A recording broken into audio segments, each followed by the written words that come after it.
Olá, meus amigos, muito bom dia, Deus abençoe de maneira abundante a sua vida. Que Ele venha fazer o seu rosto resplandecer sobre cada um de vocês. É uma maravilha, quando a pessoa entende a palavra de Deus e se entrega para ela, para a palavra, sem qualquer questionamento, sem qualquer dúvida, sem mais, sem mimimi, sem sentimento, sem emoção, se entrega como a noiva se entrega para o noivo no dia do casamento, como na lua de mel, que consagra o casamento. Assim é o Espírito Santo, o Espírito de Deus. Veja que o apóstolo Paulo, orientado pelo Espírito Santo, diz assim, que o Espírito Santo é o penhor da nossa herança. O Espírito Santo é o penhor da nossa herança, quer dizer, a garantia da nossa herança para a redenção da possessão adquirida, para louvor da sua glória. Aleluia. Isso é muito forte. Isso é muito glorioso. Isso é extraordinariamente rico e poderoso. O Espírito Santo, quando vem sobre nós, ele nos dá a certeza absoluta. A certeza absoluta, que é a garantia. Ninguém precisa confirmar que eu fui batizado com o Espírito Santo. Não, isso aí é tarefa do próprio Espírito Santo. Quando ele vem sobre nós, há uma certeza absoluta, quer dizer, não há mínima dúvida, nem chance de dúvida. Porque ele é o penhor, o Espírito Santo é o penhor, a garantia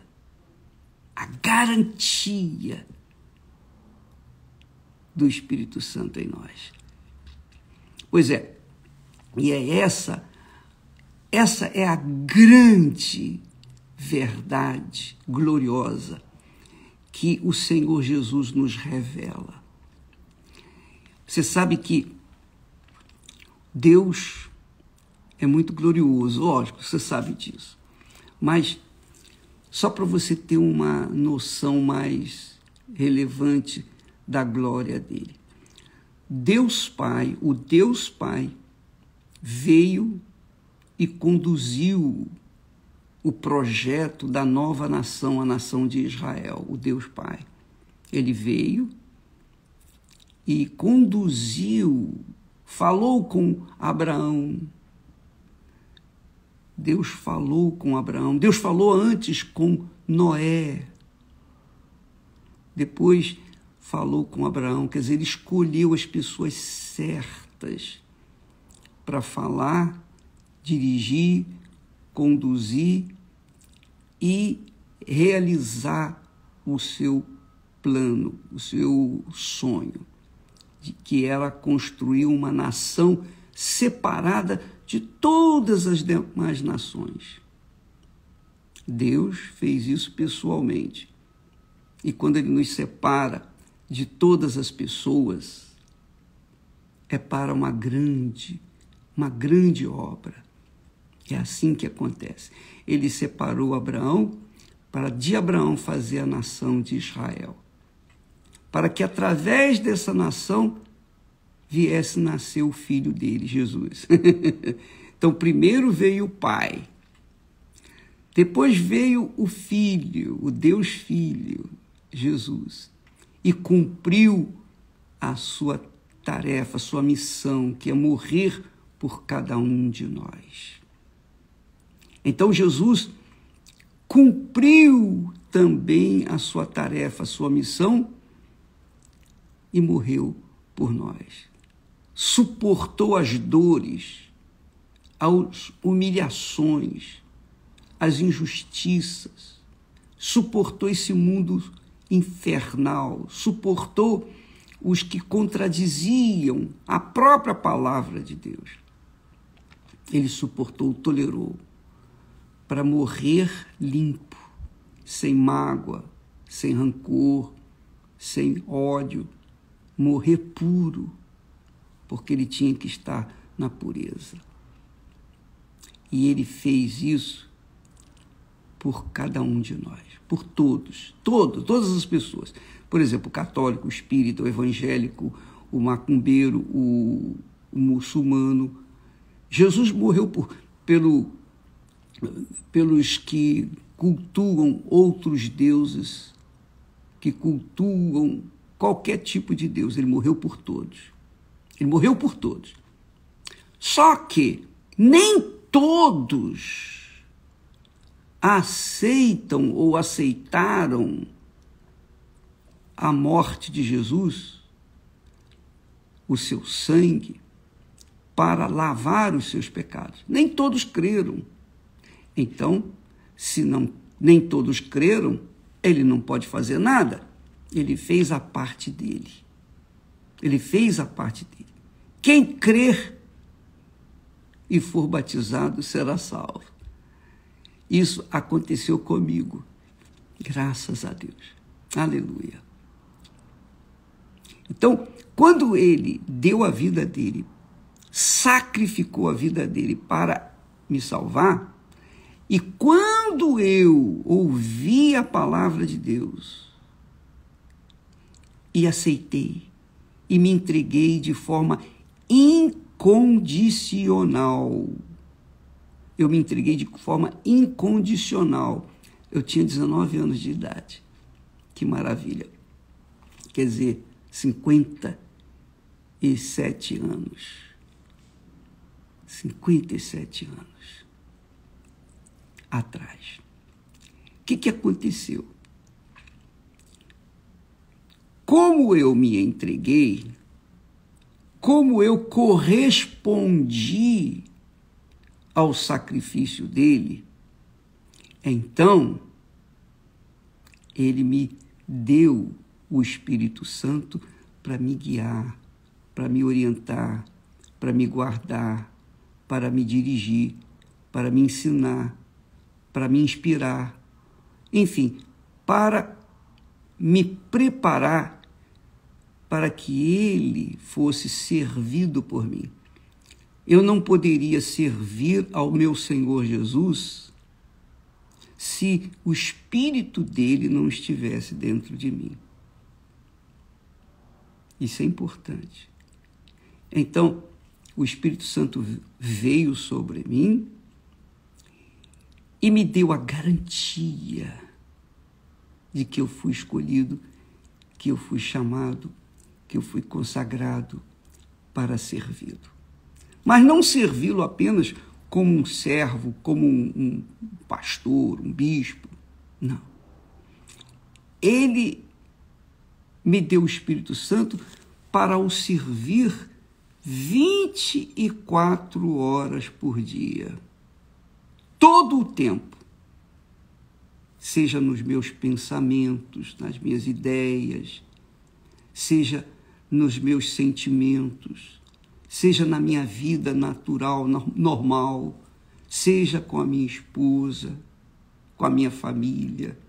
Enfim, o Espírito Santo vem para tornar-me útil para a glória do meu Senhor Jesus Cristo.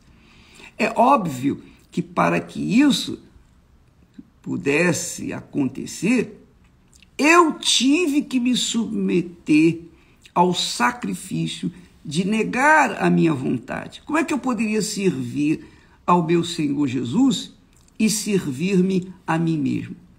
Como é que eu poderia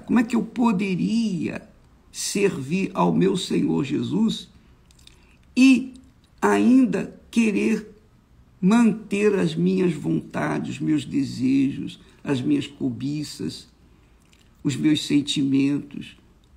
Como? Não dá. O Espírito Santo, quando veio, ele me deu a plenitude da presença de Deus. Então, primeiro veio o Pai, o Deus Pai, e construiu, executou o seu plano da salvação. Depois que ele formou o reino de Israel, através do reino de Israel veio o filho dele, Jesus, que fez o trabalho do sacrifício, o trabalho difícil, mas ele fez e correspondeu. Agora, quem neste mundo se submete, aceita, se entrega de forma incondicional, como o casamento? Quando a gente casa, é de forma incondicional.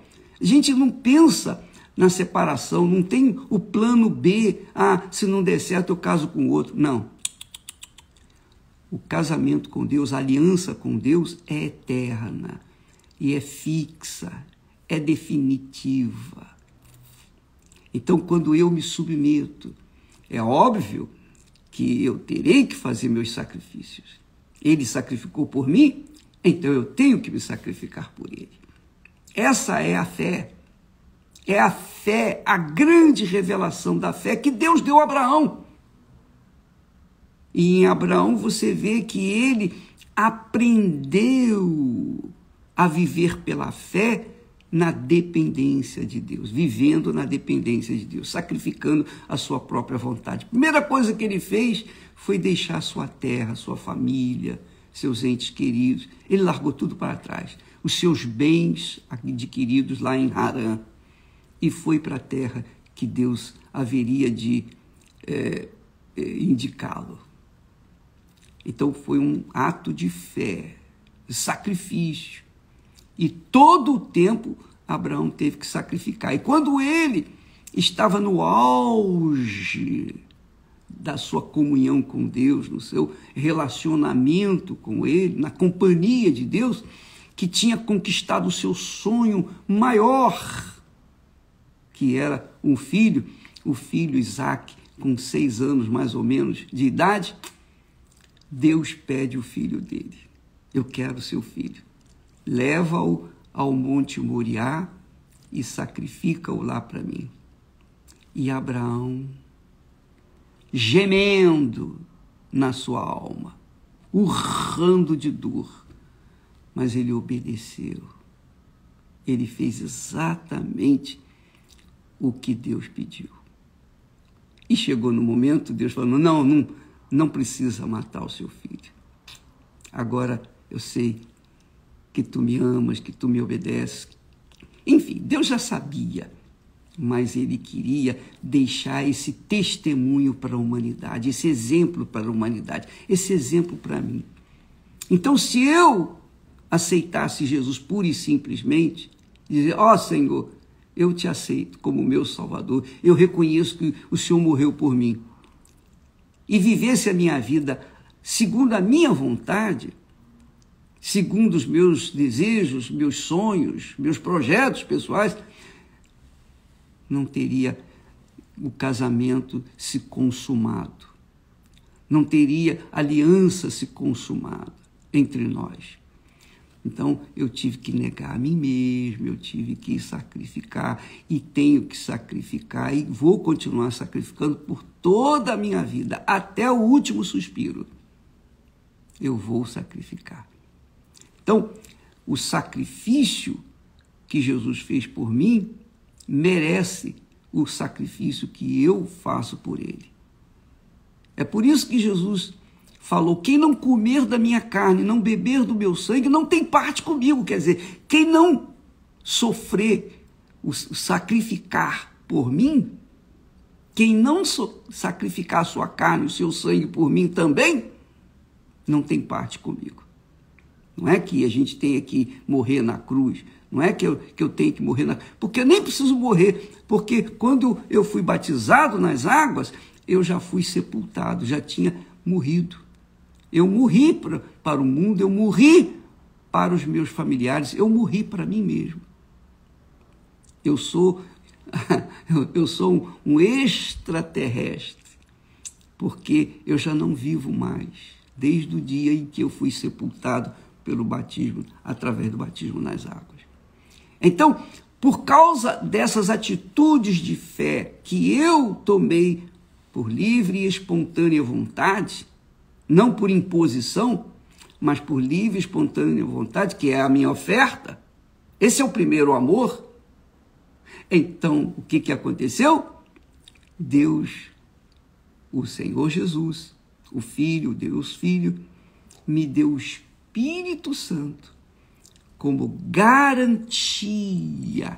da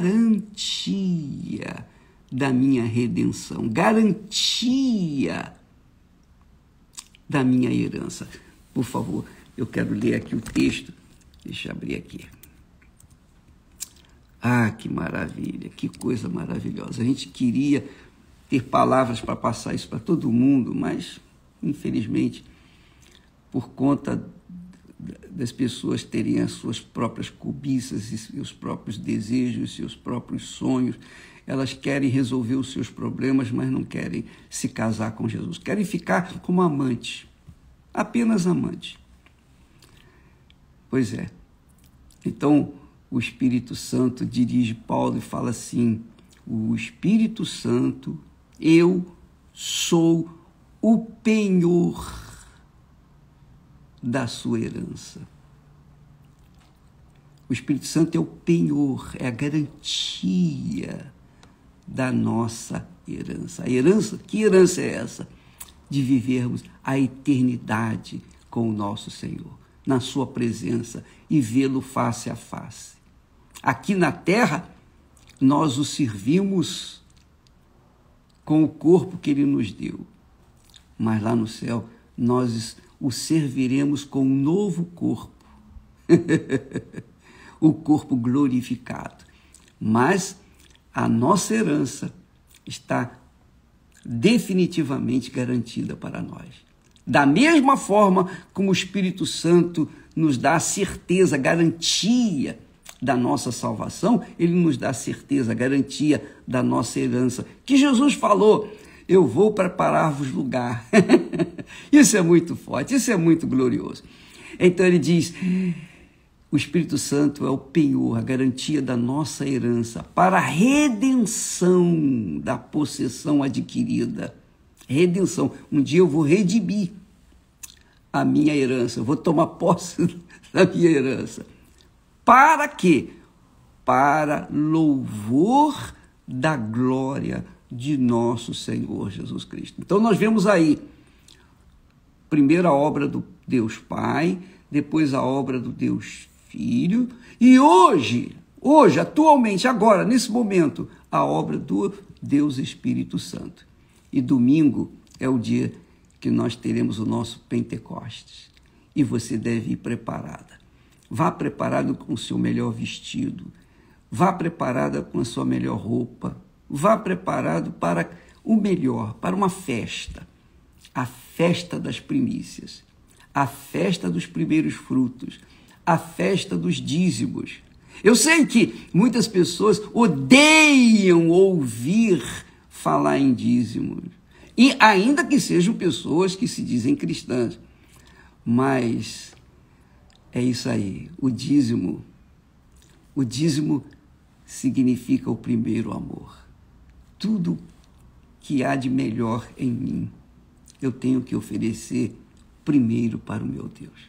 Ele é digno, e somente Ele é digno de toda a honra, de toda a glória, de todo o louvor. O meu Senhor Jesus é digno de todas as coisas, de tudo o que eu tenho de melhor, e especialmente os dízimos. Minha amiga, meu amigo, eu peço que o Espírito Santo, oro a Deus para que o Espírito Santo venha iluminar os seus olhos. Mas ele não vem sobre todos. Jesus disse assim, quando o Espírito Santo vier, ele vos convencerá da justiça, vos convencerá do juízo, vos convencerá do pecado, da justiça e do juízo. Pecado, justiça e juízo. É o que o Senhor Jesus disse, que quando o Espírito Santo vier. Então, se você não se convenceu, não foi convencida do seu pecado, você não foi convencido do seu pecado, então você não foi escolhida. Desculpa, mas essa é a realidade. Só é convencido do seu pecado aquele que o Espírito Santo vem. Você errou. Ele quem convence do pecado. E ele me convenceu do meu pecado, e ele então veio sobre mim por conta do próprio meu Senhor Jesus tê-lo me dado. Quem batiza com o Espírito Santo é Jesus. Não é o Espírito Santo que me batiza. Quem batiza com o Espírito Santo é o Senhor Jesus. Assim como quem batiza nas águas é o pastor, é o bispo, é o auxiliar, é o obreiro, é a pessoa que leva o candidato às águas, ao sepultamento através do batismo nas águas. Então, é Jesus quem nos batiza com o Espírito Santo. E ele batiza aqueles que foram convencidos do seu pecado. Convencidos por quem? Pelo próprio Espírito Santo. Nós não vamos aqui discutir sexo dos anjos, porque anjo não tem sexo. Nós não vamos aqui ficar discutindo, falando e tentando convencer ninguém a seguir a nossa própria fé. Cada um tem que ser convencido pelo próprio Espírito Santo. Que se não for convencido, então é porque o Espírito Santo não o escolheu. Muito bacana, né? Você que foi escolhido, e que se convenceu do seu pecado, e que encontrou em Jesus o Senhor da sua vida, o seu Salvador. Então você é uma bem-aventurada. Você tem a garantia do Espírito Santo de uma herança sobreexcelente. Por isso que esse mundo é uma porcaria. Por isso que esse mundo é podre. Esse mundo não vale nada. O que vale mesmo é aquilo que Deus tem reservado para aqueles que verdadeiramente o amam. Amém? Primeiro amor. Primeiro mandamento, primeiro amor, primogênito, primeiro amor. Essa é a palavra que exprime o dízimo. Ele é o primeiro na nossa vida. Por isso que nós jamais seremos o primeiro, nós seremos sempre o segundo, o servo. Entendeu? Você jamais será o primeiro. Eu jamais serei o primeiro. Eu serei sempre, no mínimo, o segundo. No máximo, melhor dizendo, o segundo. Porque primeiro é o meu Senhor e Salvador Jesus Cristo. Deus abençoe a todos. Domingo, não se esqueça, venha preparado para receber o batismo com o Espírito Santo. Você que já foi convencido pelo próprio Espírito Santo do seu pecado, domingo agora, venha preparado para se casar com Jesus e receber o Espírito dele. Tá bom? Deus abençoe e até lá. Amanhã estaremos de volta aqui. Deus abençoe em nome de Jesus.